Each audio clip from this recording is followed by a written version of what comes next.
This week on Movie Time Machine, an NYPD officer tries to save his wife and several others taken hostage by a German terrorist during a Christmas party at the Nakatomi Plaza in Los Angeles. This is Die Hard.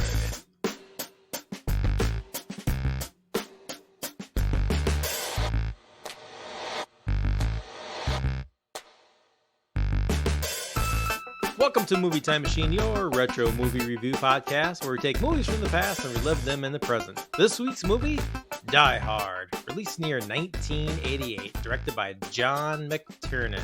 Did I pronounce that correctly? Yes. Yeah, that sounds right. All right, cool. No idea.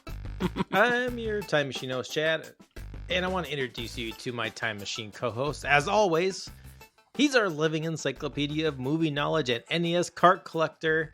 It's James. And James, is there a Die Hard NES game?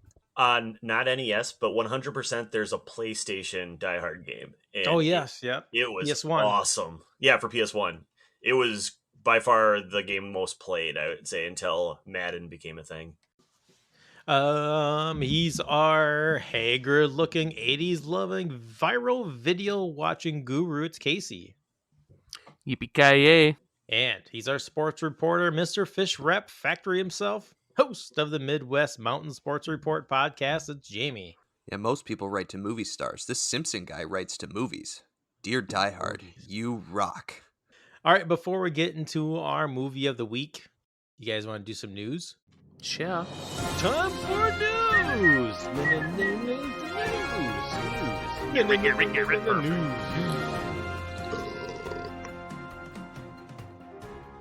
Casey has a Halo review for us.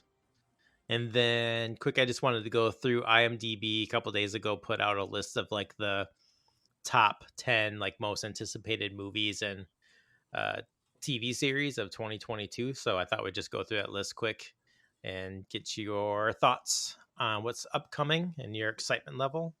And then we'll get into Die Hard. Is it a Christmas movie or not? And then at the end too, I thought maybe we can go through like some of our favorite Christmas movies, which we did a couple years ago on our Christmas Vacation episode.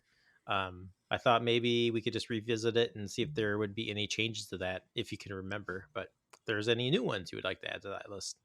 So, but first, Casey, you've been playing Halo, which is free if you have Game Pass or available on Game Pass. If you have that subscription. So, Halo, the new game. What is it about? Which Halo? How many Halos are there? Halo. This is, I think this is Halo 6, the sixth one, because I think the last one before this was Halo 5. But there's a whole bunch of, side ones. There was Halo Reach, ODST. There was a Halo Wars series. And so a little backstory for anyone not in the know. I am on the COVID reserve list. I've recently been tested positive for COVID, so I'm quarantining away from my family and have nothing else to do, and but work and then play video games. So I've had a lot of time to dive headfirst into Halo. I think it came out right before, right after my whole quarantine started. So yeah, Halo. I also spent an hour and a half watching this YouTube compilation that basically explained all of the story up until now, and I think I played all of them, so I knew vaguely, the bits and pieces. But man, there's a ton of lore and story that if you didn't know it, you'd be, I don't know, not super confused in this game. But needless to say, I think I'm about 20 minutes from the end. It's been super fun. I enjoy it. If you liked any of the other Halo games in the past or ever played Halo, had Halo LAN parties as a kid, I think it's worth checking out. It's a fun one. Hey, Casey, real quick. Don't think, just answer. Favorite Halo game? Go. Halo 2. Same. Just check it. Because of the multiplayer. We played a ton of multiplayer. Really close was Halo 3. I almost went with Halo 3. We played a ton of multiplayer in that too. So those are the games I played the most in my youth. Yeah, that was a question I had for you is, now when you're talking about playing this game, you like it, you're 20 minutes from the end. So the campaign, are you kind of more of like a campaign guy versus multiplayer, or like the dabble in both, or has that changed over time? I always gonna play the single player, the story in Halo's. Got to at least beat them once, just because they're always fun. And to be honest, it makes you better at the multiplayer because you get to experience and try out all the guns throughout the game before then you can go play multiplayer. Um, when I was younger and didn't have kids, I would play a lot more multi and do a lot more of those things. Sit down and grind an hour or two of playing online. The multiplayer for this game actually came out a few weeks ago, I believe just for free for anyone, not even Game Pass, or maybe you needed a Game Pass there too. Um, I can't remember, but I actually grabbed that and was playing that before the campaign even came out. So I will jump in and play some multiplayer here and there. I'm really not that good. I've lost a lot of my fast twitch reaction, and a lot of these Zoomers, these little kids, run around and just murk me really bad. I'm definitely in the bottom half of my team every time, but it's still fun. I'm telling you, it might sound like an excuse, but you watch any younger person who, like, there's just the reaction time with their hand-eye coordination is out of this world. When I was first dating my wife, her youngest brother was, I think, 11 or 12. She had a really really young brother, and I added him on Xbox because I was still playing Call of Duty, and that kid would go like 30-2 and just absolutely destroy people. And here I am just dying. Sorry, when I say 30-2, I mean he got like 30 kills and only died twice. Like that's a pretty crazy ratio when you're playing a Call of Duty type game. So yeah, no, these little kids just work me. I'm pretty bad. Yeah, and it doesn't take much, No. and delay to to have an advantage or disadvantage. So cool. That's good news. That I know that there's been a lot of hype about this game. One thing I've never played a Halo game. I think I maybe played the original Halo. Sure. You Like, probably were you played the original, I'm sure. yeah, I picked up like the OG Xbox like towards the end of its like Mm-hmm. life Mm-hmm. cycle, right Mm-hmm. before the 360 launched. Yeah. I got it pretty cheap. I gotta say, Master Chief, right? He's like the main character, Yeah. Yeah. whatever. Yeah. That has to be like one of the most generic looking like video Yeah, game dude, I protagonists. know. Like, I mean, I I don't think know. the problem is that it all stems from that first game, which was, the first Xbox game, the first of like that genre on Xbox and on this brand new console, this new technology that people hadn't done a lot of stuff with. Yeah. Um and then now those are the characters we made, and now we have to build this entire universe around these little green polygons that we just happen to make this space soldier for this video game, and now we have to build all this lore around him. So they're kind of shafted from the beginning. Compare him to all the other characters. If you watch any of this cutscenes from like Halo 3, 4, and 5, the more recent ones, you look at Master Chief compared to all these other alien races they've introduced, and he's just so boring compared to like these other cool things they've been able to actually be creative with. I mean, probably think like, like a body armor upgrade, Yeah. suit Yeah. upgrade. I mean, As they introduce other like variants of the space military that exists in that universe, they have cooler outfits. When they did like I think it was Halo ODST, I don't know, one of them's like a prequel. I don't know, they kind of there's a whole timeline, just like there's with like Marvel and Star Wars, like mhm. which game slots into where. But some of the newer games, they had some pretty cool armor. Master Chief is like that rock star or pop star, whatever kind of celebrity that, like, when they became popular or like got their fame, they had like a hairstyle, Mm-hmm. and they've had the same exact hairstyle for 3 decades. Yep. Brett Michaels. Yep. Brett Michaels, Keith Urban. I think it's Keith Urban. I don't know. The guy that's married to Yeah, he has the Rachel haircut. Keith Urban. Yep. yeah, Yep. Yep. dude, come Yep. Yep. on, Yep. man. Or like any like rock star. I don't know. It's like, dude, man, you're famous. You gotta have some cash. Change it up, man. It's just weird if you Yeah, look but the see, same Master Chief wears armor. You don't see the wrinkles. Yeah, that's true. Thanks for that review, Casey. Did you guys get a chance to look at this list I pulled from IMDb for most anticipated movies of 2022? I mean, I did, but for the rest of the group that probably didn't, shame on you guys. Let's recap it. Yeah, so I'll run through it, and after I go through this top 10, we'll just go around the table. If any of these like pop out to you as like, yeah, I can't wait for this. And if there's anything on here, you're just like, dude, no, why is this in the top 10? So we'll start from number one, we'll go to 10. Number one is The Batman, two is Scream. We have Thor, Love and Thunder, Top Gun Maverick. Then we have Killers of the Flower Moon, which I haven't seen anything on. I was just trying to read up on that Mm-mm. quick. Jurassic World Dominion. Then we have Doctor Strange and the Multiverse of Madness. Then another Mission Impossible movie, Mission Impossible 7. I guarantee that James and Jamie are pumped for this one. Uh, the Already waiting in line. Uncharted, the Uncharted movie, and The Flash. So, yeah.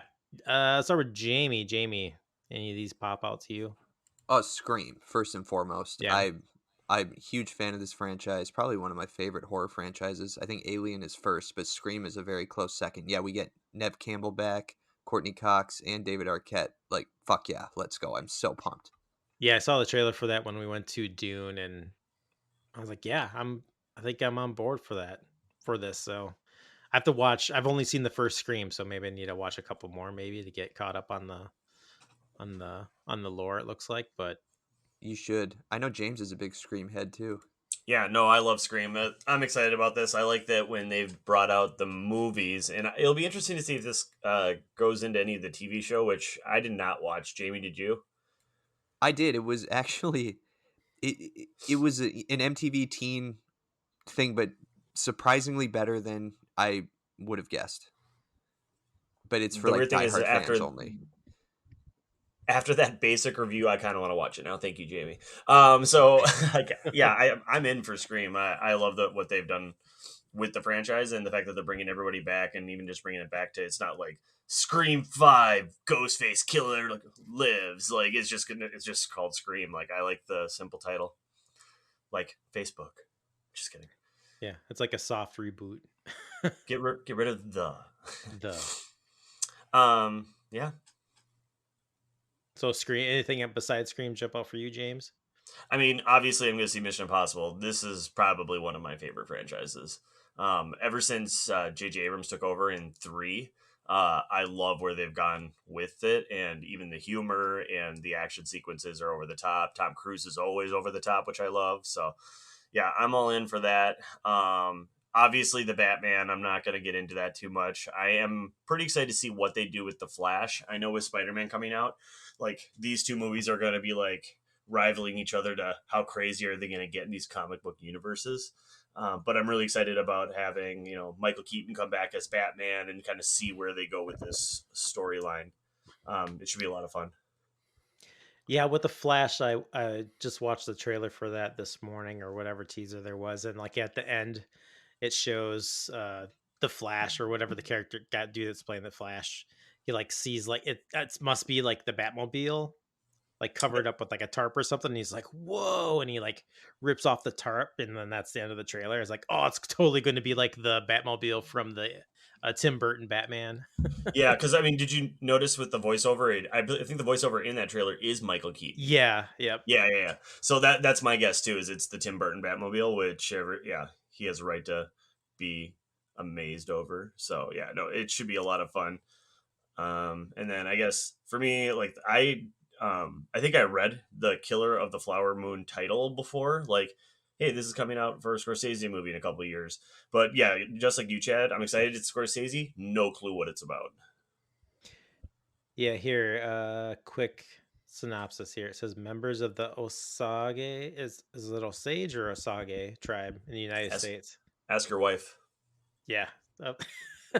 um, sorry if I'm mispronouncing that. In the United States are murdered under mysterious circumstances in the 1920s, sparking a major FBI investigation involving J. Edgar Hoover. So, yeah, sounds interesting. And this is a Scorsese film?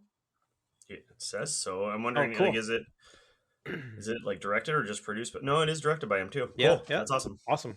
Excited for that. Did anybody watch or anybody play Uncharted then? Because I don't know a lot about this. I just assume this is going to be a new Indiana Jones type movie franchise that they're going to try to build up on and disappoint us like they usually do. My opinion, this looks so bad. It's gonna be so bad. And just from I've played all the Uncharted games, and it looks like they try to cram all the games into one movie, at least for action sequences. Well, that's disappointing. I do remember like they were trying to put this together almost like 10 years ago, I want to say, and it was supposed to be Mark Wahlberg was going to be the main character, not Tom Holland. Isn't Mark Wahlberg in it though? Yeah, he's Sully. I never played the games. Took too long. He probably aged out of the role. Well, that's Yeah, what basically that's my did, guess yeah. too. Well, and Chad, to your point, I think they did that with like the most recent Resident Evil movie. I didn't see it, but it sounds like they combined the original game and Raccoon City into one movie, and I heard the same thing. It did not work. It was just too much all over the place. Yeah, because like watching a trailer, I'm just like, okay, they're recreating the scene from this part of this game. They're recreating the scene from like this part in this game. Yeah, we'll see, but I'm guessing it's going to flop, at least in reviews. But I we'll mean, see. I don't know. if they're really thinking they just would have casted Tom Cruise, I mean, that man doesn't age. He still could have played the 25-year-old. Yeah. Just saying. Casey, anything for you? Yeah, the only observation I have is that every film on this list is like none of it's original. It's all previous intellectual property. I guess except for Killers of the Flower Moon, but that seems like it's a based on a true story, right? Yeah, it looks from like what it I'm was a gathering. book. Yeah. A book. Yeah. Whoa. I guess I don't really mind a book adaptation. But yeah, a lot of these are reboots, right? Throwbacks and reboots, Scream. How many Batmans have we seen? Which Batman is this? Is this the Pattinson one? Yeah. Yeah. No, is this in the same like universe as the Justice League that just came out? Or is this its own side thing now? Well, here, let's throw this at you. Maybe. Because the Flash, I think, comes out before it. Oh, no. Is the Flash like multi-parallel universe junk now too? The Flash will be multi-parallel junk stuff now. Okay. But never mind, Batman does come out before Flash. So, but I mean, now, like, that's the thing. Who's to say? Who's to say? Like, with Doctor Strange and Spider-Man coming out and with this Flash movie, they could be bringing all sorts of crap together. So you can't really tell. But I noticed that too, that it's all sequels, reboots, prequels, except for the Scorsese one. So go Scorsese on original content. Yeah, I guess. I think if I had to pick the thing I'm the most excited for, it's probably Doctor Strange. I'm kind of a Marvel head now, and I really do like I think the Doctor Strange movie is pretty good, and I love the parallel dimensions and multiverse junk. And I think early reviews so far of the new Spider-Man is that it's really, really good as well. So I assume it'll, this new Doctor Strange will play off of that, and this film will open up, more pocket dimensions for this next film. Definitely. Dude, I really want my Gwen Stacy thought to come out in this movie. I think it'd be so funny if she ripped off her Spider-Woman mask thing and it was Emma Stone from the Andrew Garfield Spider-Man. Like, she just showed up or whatever in this multi. I would love to see some of those, alternate dimension Spider-Men, Spider-Women. Yeah, I think like Miles and Gwen. Yeah, I think it'd be really cool. Jamie, was it you that was saying that you think that they're making, like, this movie potentially is making room for the Miles Morales, or was that you, Case? I think that was me because that was your prediction. What's his face? Well, no, Tom Holland in an interview made a comment about it, saying something like, "I'm not going to be the future of Spider-Man.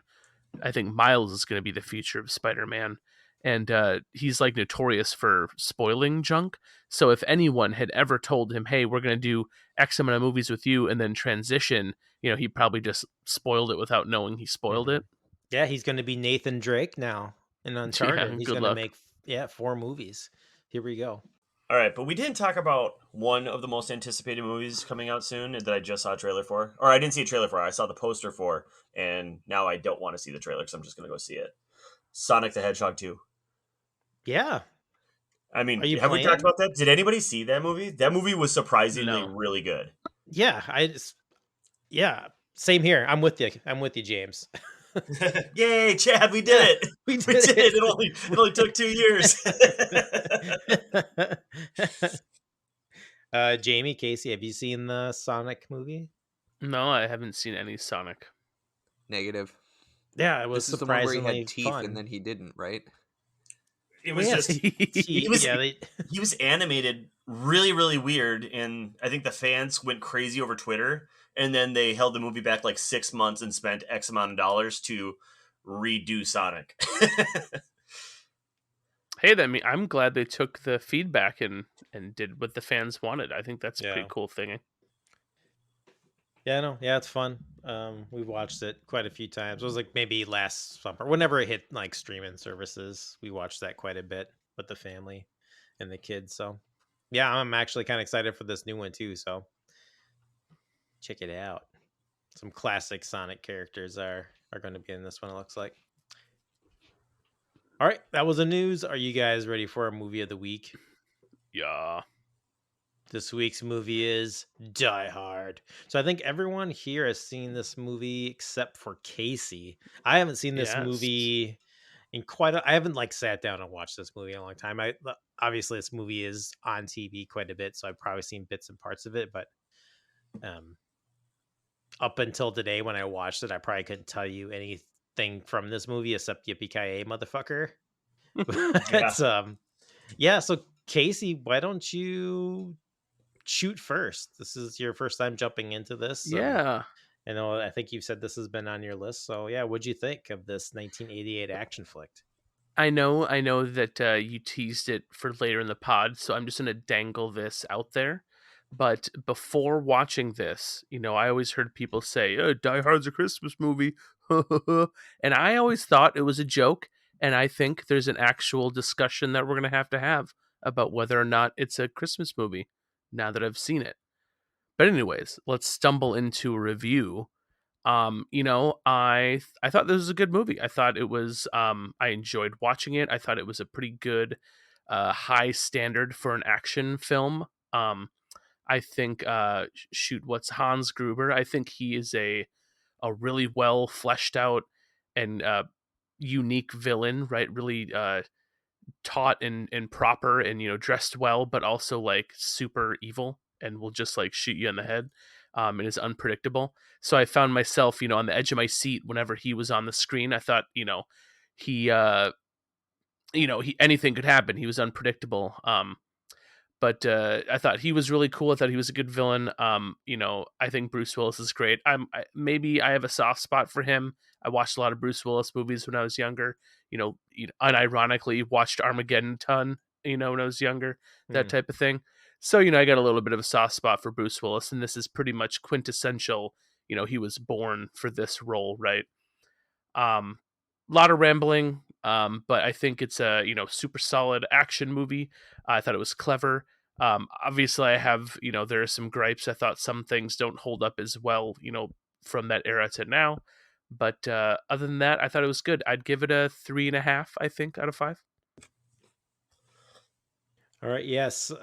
What were some of the grapes? Your little My nitpicks. the biggest thing that kind of took me out of it is all the damn conversations over the radio. The heartfelt like when he's like picking glass out of his feet, and then what's his face from the dude from Carl Winslow. Carl Winslow, thank you. From When Family Carl Matters. Winslow was like telling about how he shot a kid and all this stuff, and I was like, man, are the terrorists listening to this and just like laughing about them? Who else? This is a wide open right thing. It's not like you're talking to them on a cell phone. right. So that kind of took me out of it. They got so deep in some of those like radio conversations.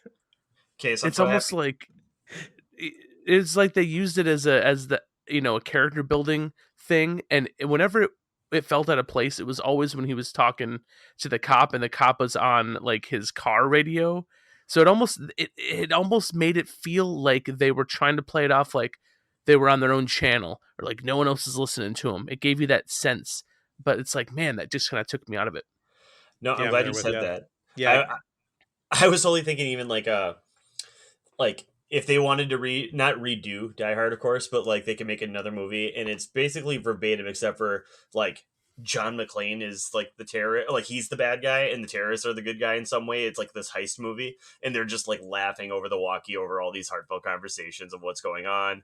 Or it could be even turned into like a horror movie, like where you don't see John McClane, like in that first scene, like where he runs the circular saw or whatever, and then the terrorist goes over there and no one's there. Like it's like there's ghosts in this place.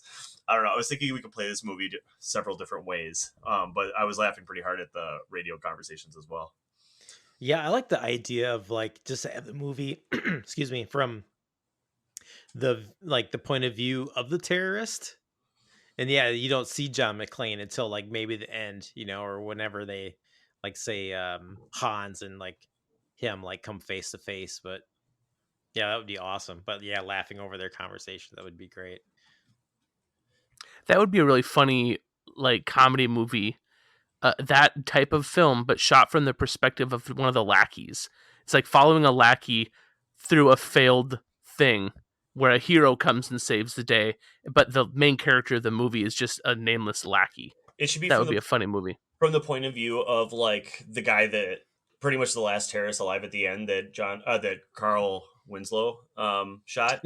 Like it's like this like brother buddy comedy movie, and like they're making fun of each other. Like, oh my god, why did you wear just straight gray sweatpants and sweatshirt to this event? We're trying to rob a building here. Why'd you be more professional, little bro? Like, I don't know. Like, I feel like you could do this. Also, I think that a missed opportunity for many people to wear group costumes for Halloween. I don't think a lot of people would get it, but is John McClane, Hans Gruber, and the terrorists. But that's just me. Did you guys know the tagline for this movie is probably the worst in the world? It will blow you through the back wall of the theater. Wow. It's too many words. It's corny. James, I have an important question, though. So what's the difference between a tagline and like what you see on the movie poster? Because those are different, right? See, I would say no. No, yeah. I would say most of the time it's one and the same. To be honest, like if I didn't have the internet, the tagline would be what I read on the poster. Let's be honest. Mm-hmm. So I don't know. I think it's one and the same. But maybe it's the VHS thing then, because the VHS or whatever the image is, it says 40 stories of sheer adventure.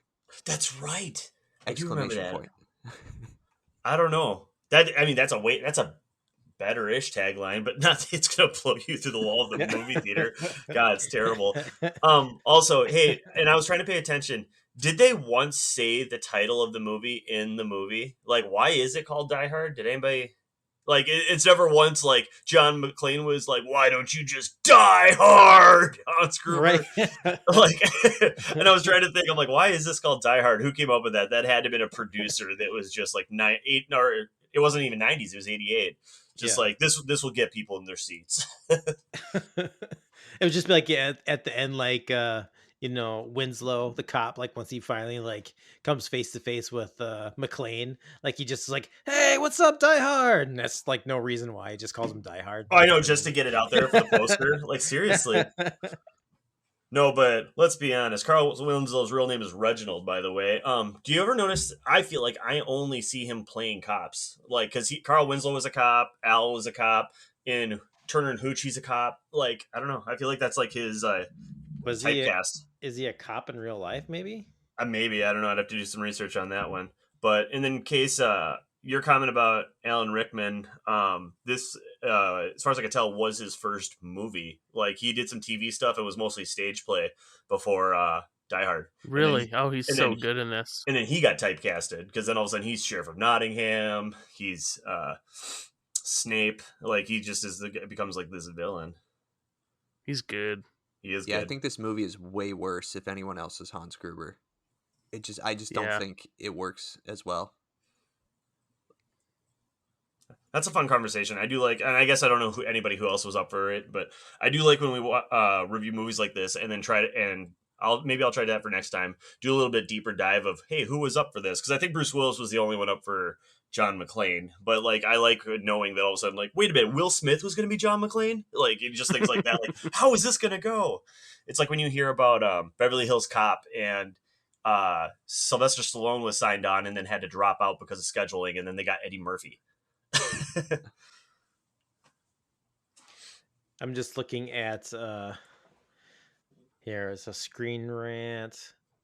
10 actors who were considered to play John McClane. Ooh. All right. Frank Sinatra? Whoa. What? I mean, Sinatra was up for a Best Supporting Actor nomination, like in '64. Yeah.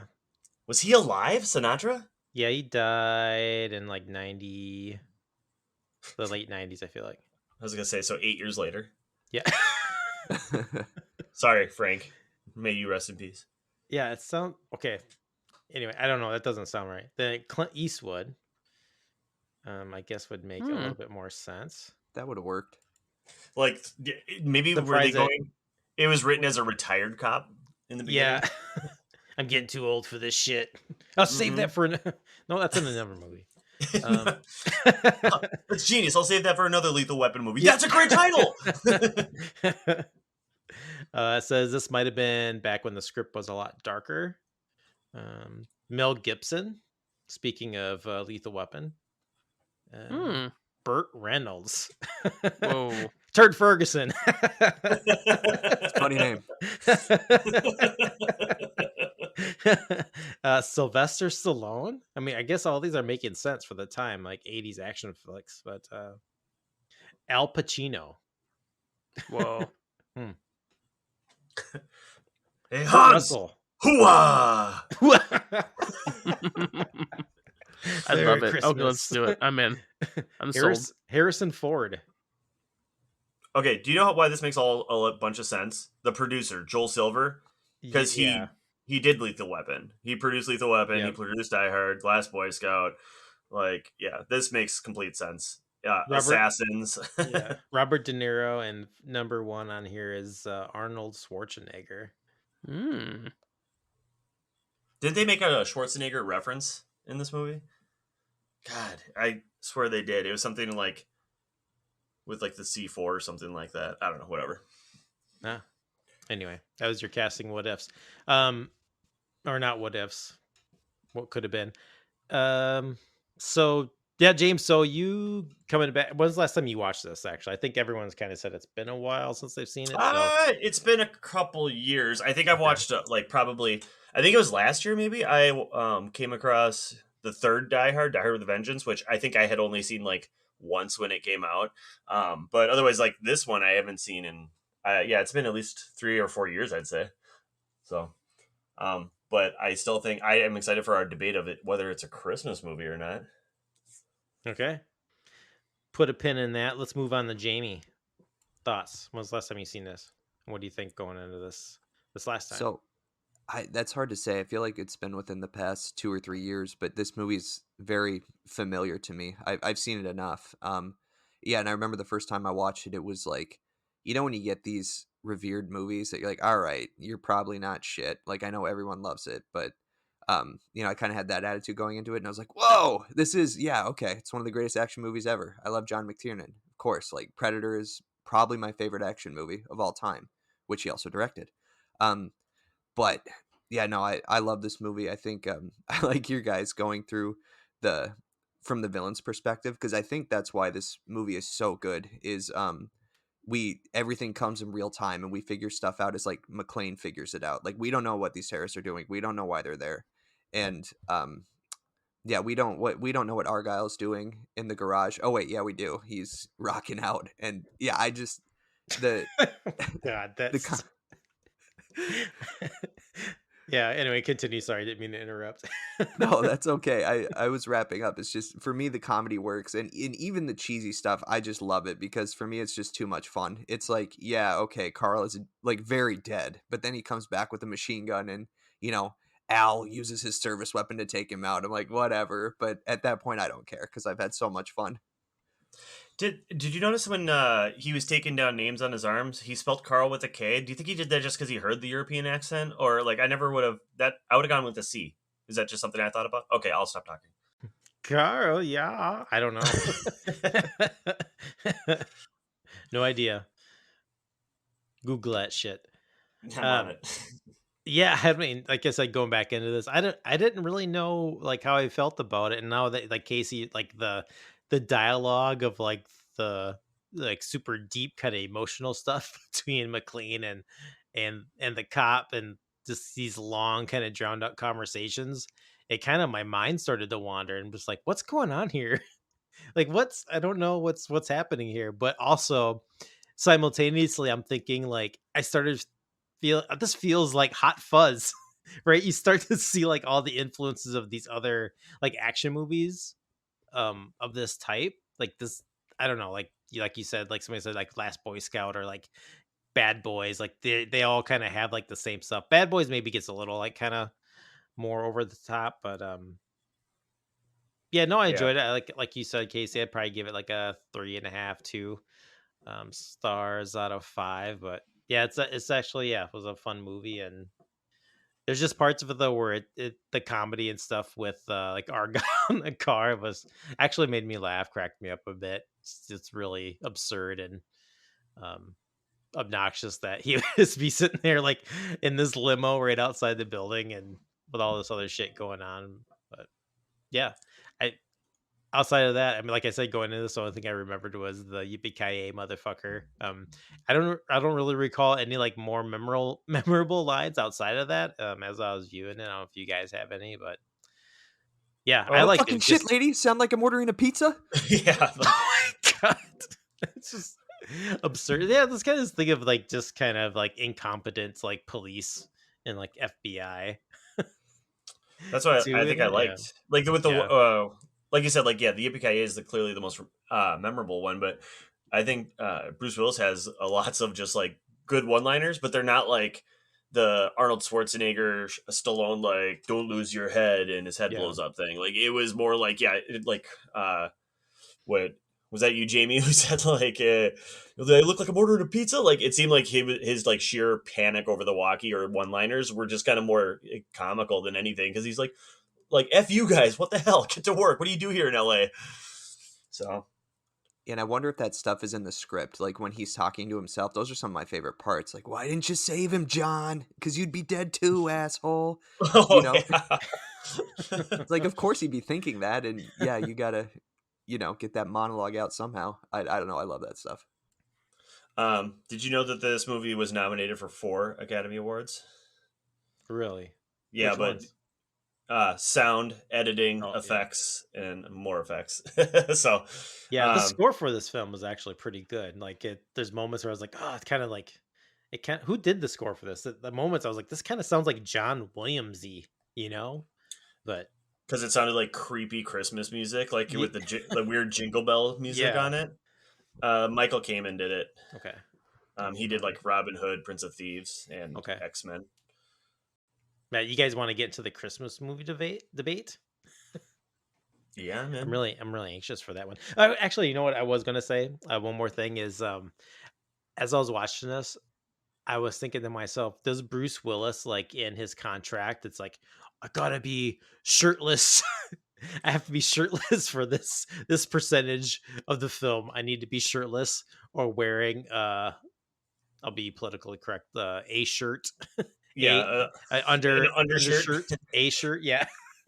So, Chad, I'm actually glad you brought that up because looking at him, like, sure, his arms are pretty like big, but like he's not like the Arnold and he's not like the typical late '80s '90s action star at the time. So I thought it was funny that his shirt was off to be like he almost seemed like I don't want to say the everyman because he's a little bit more cut than most, but it's not like he was just like shaved chest, ripped 6-pack, and Yeah. baby oil all over him.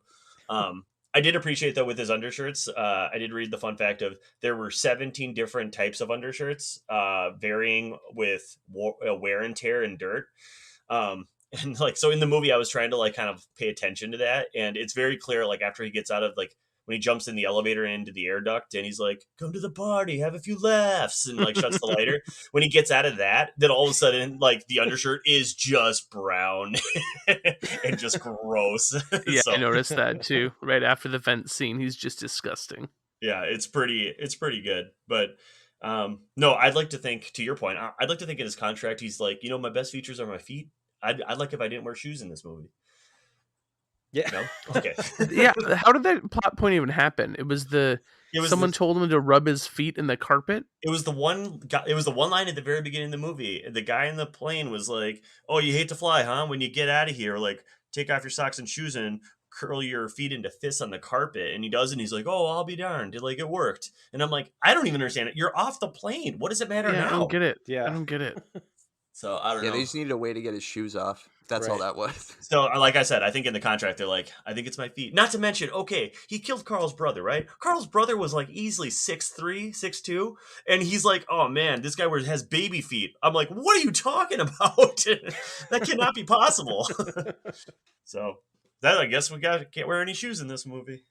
Speaking of his feet and his brother, did you know that Karl was a ballerina? Alexander Godunov? I don't know if I'm saying that correctly. But I did not know that. I do like that the terrorists weren't picked necessarily to be true to like the German descent or whatnot. It was for their villainous looking faces. That's fun. I'm like, yeah. I mean, which is true. I mean, in all '90s movies, you look at they're the same terror. I mean, you look at like Air Force One. All the Russian guys on Air Force One are in other movies as terrorists. Right. Let's be honest. Oh, actually, speaking of bad guys, I wanted to give a shout out for Al Leong. Leong. oh yeah, Like- what's he from? He's been in like Big Trouble in Little China. Yes. He's in, if you like look at him, like he's been in like so many like action movies as the bad guy. Always gets killed. I was trying to look up some information on him, and it looks like he was also in this movie that was done not too long ago called Asian, like really awesome or really bad Asian bad guys or something like that.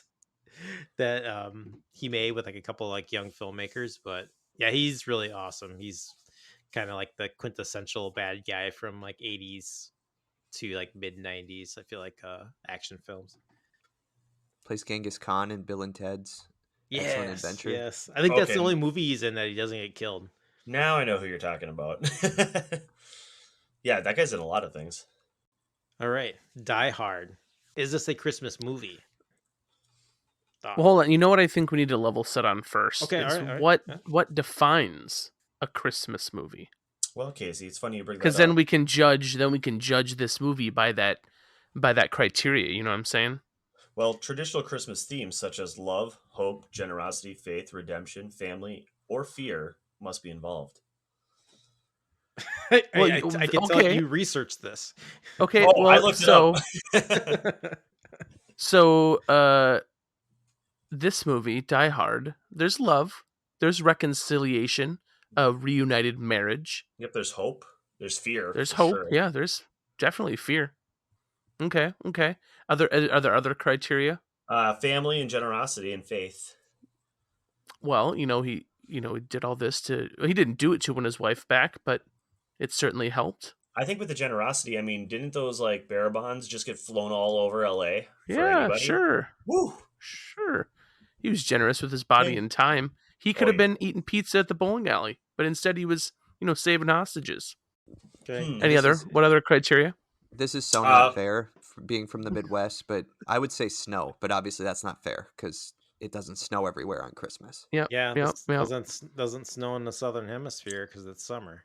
Well, the good news is I think they hear that little situation. I bet somebody else made a comment about that. Like, this can't be a Christmas movie. There's no snow. Well, it's a good thing we have Die Harder coming out in 1990, which takes place also over Christmas, and there's snow. Well, there was a lot of ash from the burning building. Do all the Die Hard movies take place around Christmas? Just the first two. Okay.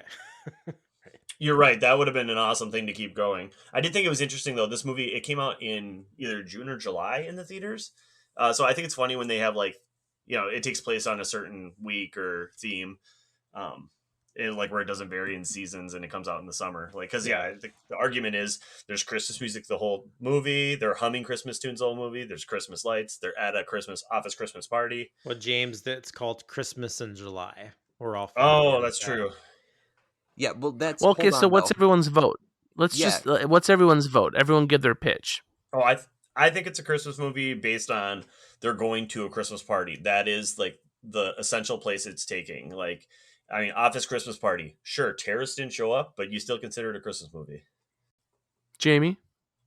Okay, I feel like it being released in July is a huge tell, because I've always been of the opinion like it's not a Christmas movie. We all just want it to be so badly, and it's like a funny thing, and then somehow we made it a Christmas movie.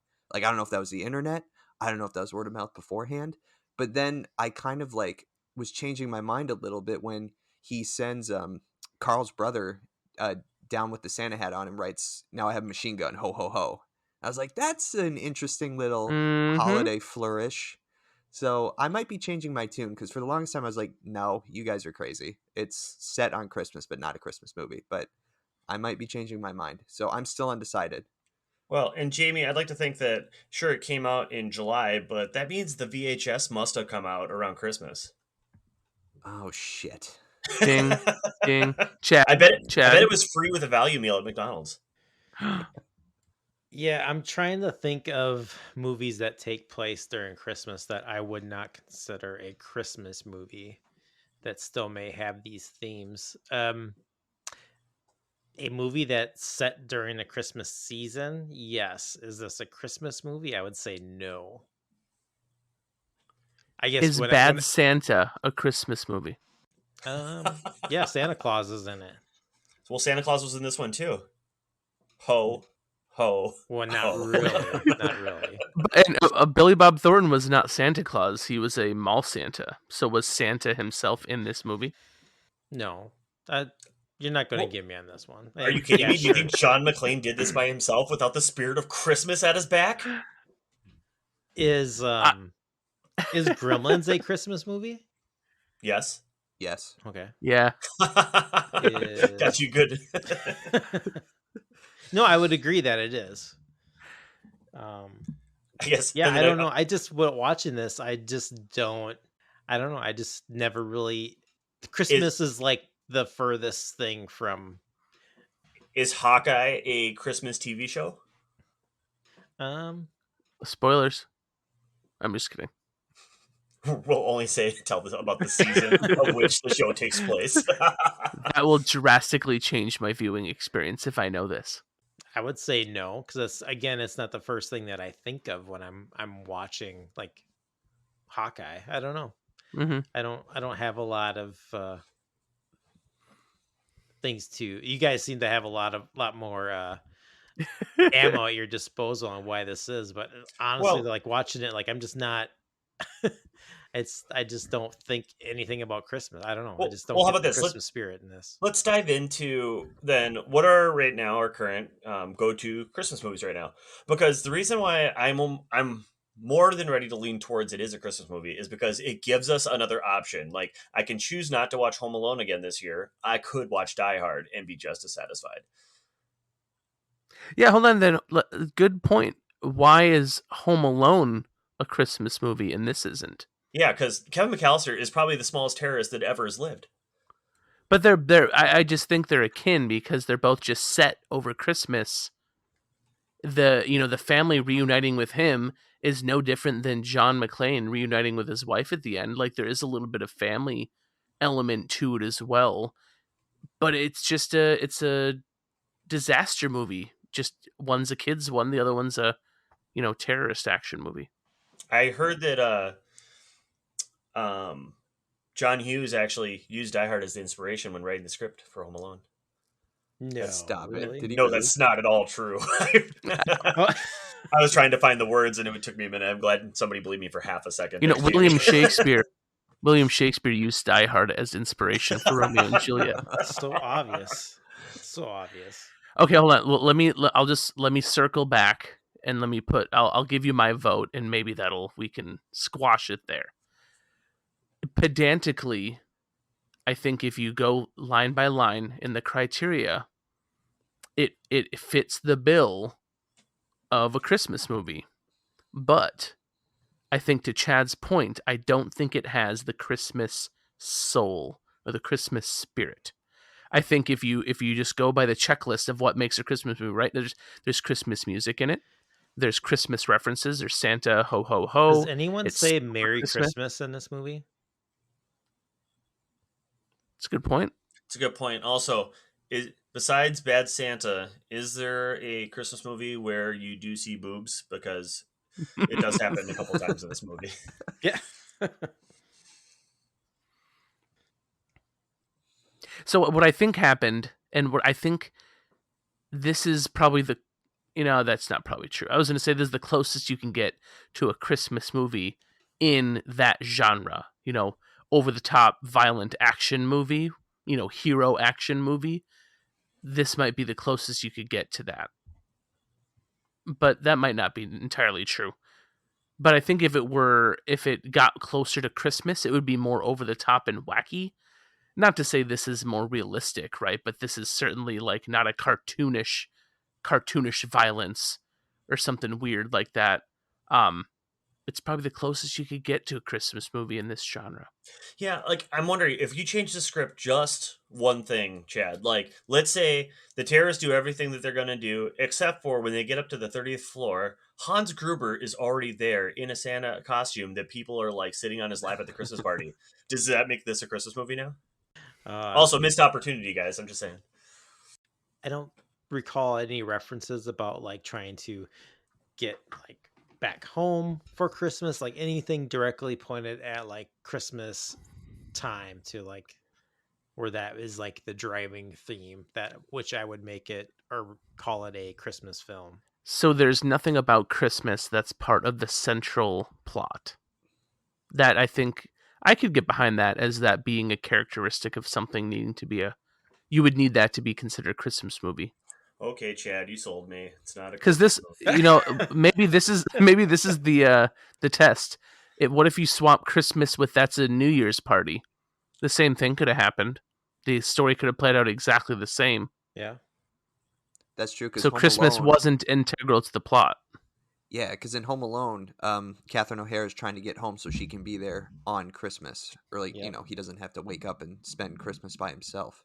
Well, but I'll argue for Home Alone 2 in that instance that Christmas was integral to the plot too, because didn't they the wet bandits, sticky bandits, they targeted that neighborhood because a lot of people were gone over the holidays, like they went to warmer places because they were all rich, right? Yeah, they went to Caribbean places over Christmas, and they even say that I think when they're scoping out houses, like a lot of these will be empty. They're at their vacation house. So I would argue Christmas is part of the plot. Okay, Casey's got me sold. It's a Christmas movie. See what I did there, Jamie? You were waffling there. Where are you landing? Yeah, because like my case for it being a Christmas movie is kind of James's for it not being. It's like I feel like people would talk me into it being a Christmas movie, and I'd be like, oh yeah, fine, what the hell? But I you lemming. I don't know. I don't want to go like Kirsten Cinema here and like not vote, but that's kind of where I'm leaning. Oh my god, Joe, and he's the Joe Manchin of our podcast. With that being said, in my heart of hearts, it's not. But there you go.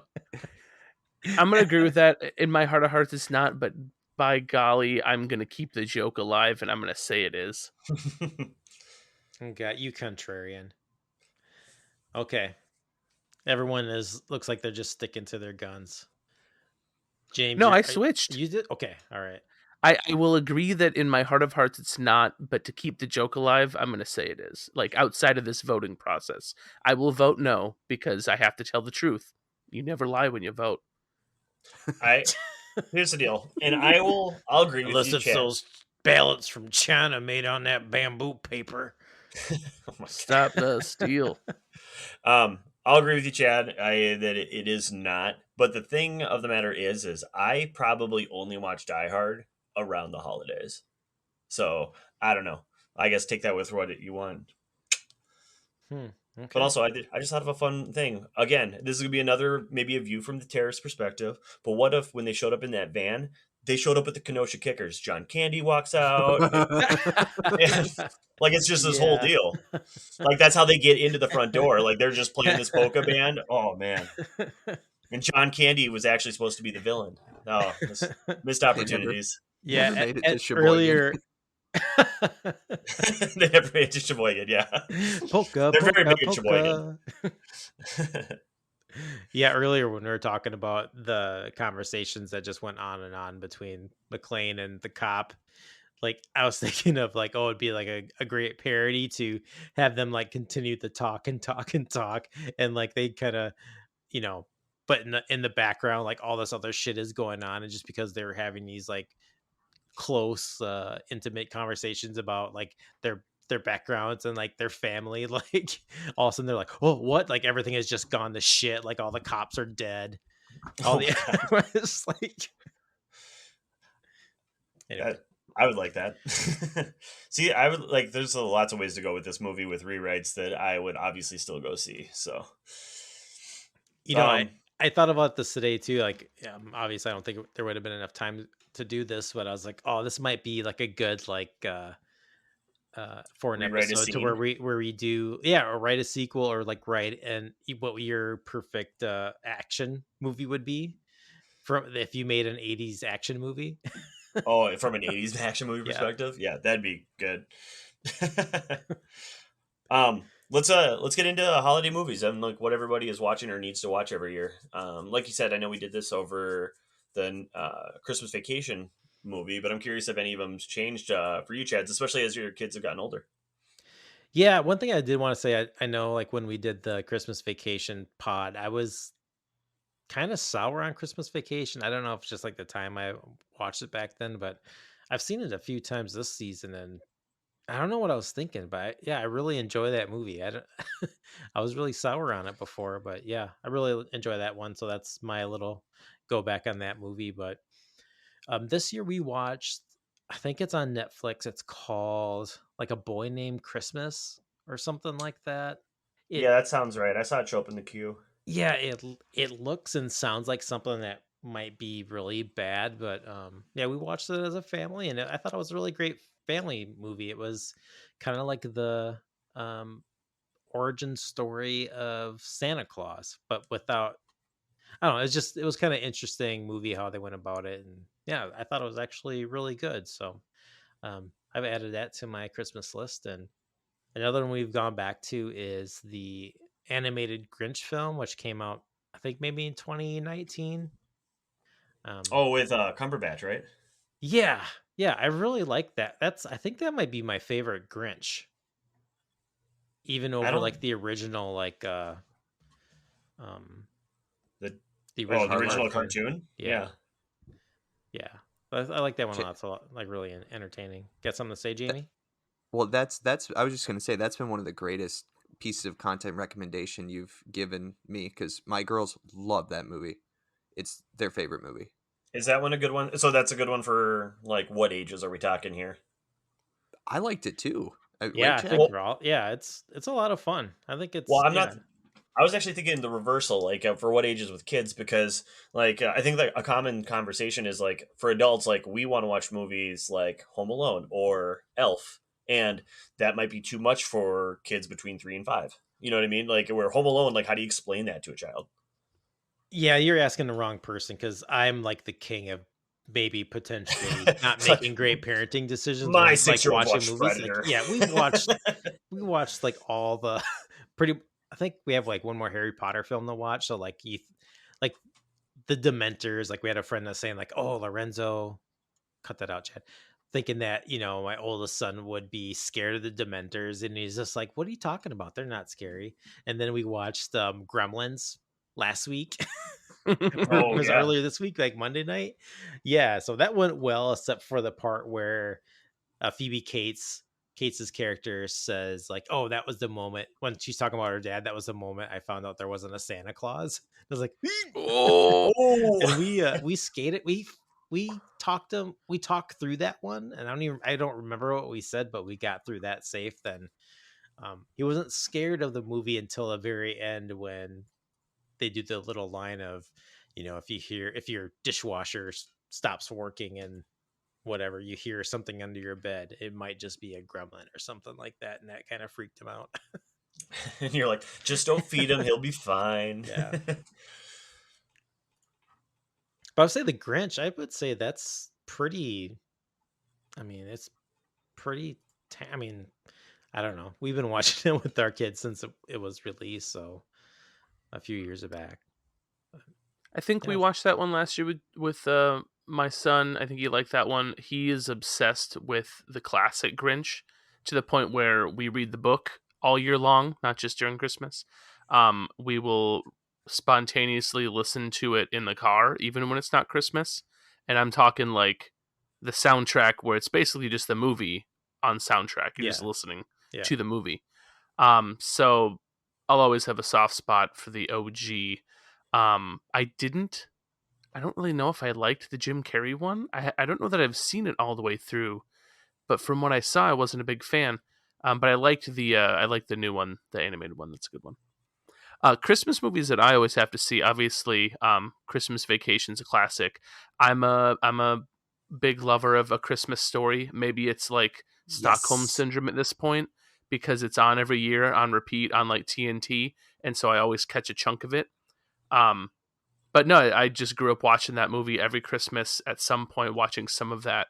The theater in my hometown even like did it every couple of years. They do like a live stage version, of that story, the Christmas Story as well. So I've always liked the Christmas Story.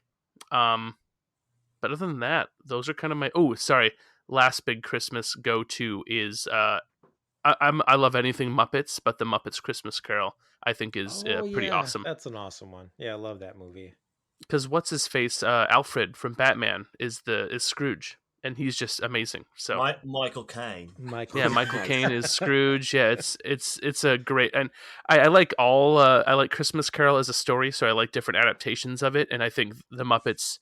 I love all things Muppets, and they do a really good adaptation of it. So Like the We're Marley and Marley. yeah, exactly. Woo! Yeah, it's so good. I love the Muppets, man. Nobody cares. The Muppets, the old guys from the Muppet Show. Yeah, they're the best. Stanton and Waldorf or something like that. Yeah. I was. It maybe sounded like I was like insulting you. Here's Casey. I love the Muppets, and I'm like, nobody cares. No, no, I think we all got it. For me, I always, Christmas Vacation. I think I appreciate that movie more now than I did when I was a kid. I think it was like funny to me, but I didn't understand a lot of the humor. And then Christmas Vacation now, like I do want to try to. I haven't watched it yet this year, but it's definitely on my list. My sister and I, we're gonna do Christmas at her place or Christmas Eve at her place and watch movies. And she already texted me like, all right, we got to make a list of which ones we're watching so we don't F this up this year. Like, we spend too much time debating on what we're going to watch Right, or get like a arguing. planned list so we just Oh, yeah. Just cut so we through get the it. shit and Yeah, get after it. Like, yeah. okay, we're going to watch this one when the kids are up and the kids go to bed. We watch this. And, like, yeah. So, one that I came across last year, it's on Disney Plus. It's called Noelle. And it's got Anna Kendrick and Bill Hader in it. I didn't know anything about this movie except for the cover of it has those two in like Santa costumes, and that's kind of it. It is delightful. It is like it's like a female led elf movie. So if you liked the movie Elf, like you'll be on board with. She's like basically the daughter of Santa, and then and Bill Hader is like the son of Santa, and he's gonna take the reins, but kind of like Amish community style. He goes off into the world to get his week out, and then come back and take over as Santa, and then he doesn't come back, and she goes to try to find him. And they're like in L.A. I don't know. It's just very adorable. Talking about like, is this a Christmas movie? What about The Nightmare Before Christmas? I'm glad you brought that up because that feels more Halloween to me. I watched it over Halloween, not Christmas. No, I think technically that is a film that would have to be classified as both a Christmas movie and a Halloween movie because it directly speaks to both holidays. Yeah, that one. And Casey too, like The Nightmare Before Christmas. That's our Grinch. Like Oh, really? Yeah. we're still listening to This Is Halloween. Perfect. And I think What's when this? Lorenzo was like 3, we watched The Nightmare Before Christmas, I think, from like October through like the following March or April. That's And there was a awesome. period of like a month where we watched it like every day. That's awesome. I mean, that's a great soundtrack. So Yeah, it's awesome. I wouldn't be mad about that. That's awesome. Go Danny Elfman. What's this? So I got What's this? one more, and it's local. You guys, it's not good, but damn it if it's not fun in a really bad way, is Jingle All the Way. Oh No. yeah, who told you could eat my cookies? Jingle all the way. So at Target, it's in the $5 like bin, and I Oh, saw it, and buy I go, all of them. and I'm like, this is one. This is. I mean, I buy most Christmas movies, so there's always options, and this is one I don't own. And I grabbed it, looked at it, and go, no, and I put it back. I don't, because I'm like, because I think I saw it when it first came out, and then I think it was last year, or maybe it still is on Netflix, and so I was like, all right, I'm gonna give this a whirl.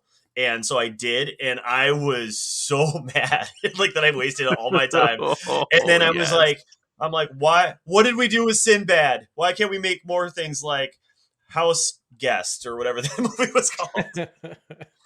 Oh man! So like, don't get me wrong. Now that we're talking about it, I'm probably gonna go back and buy it. But like, I'm just like, that should be a present. You should give everyone you love a copy of that oh my god, for Christmas. That movie You was have to. so terrible. But It's you're right though. It was filmed at the Mall of America, wasn't it, or something, or in Minneapolis? Yeah.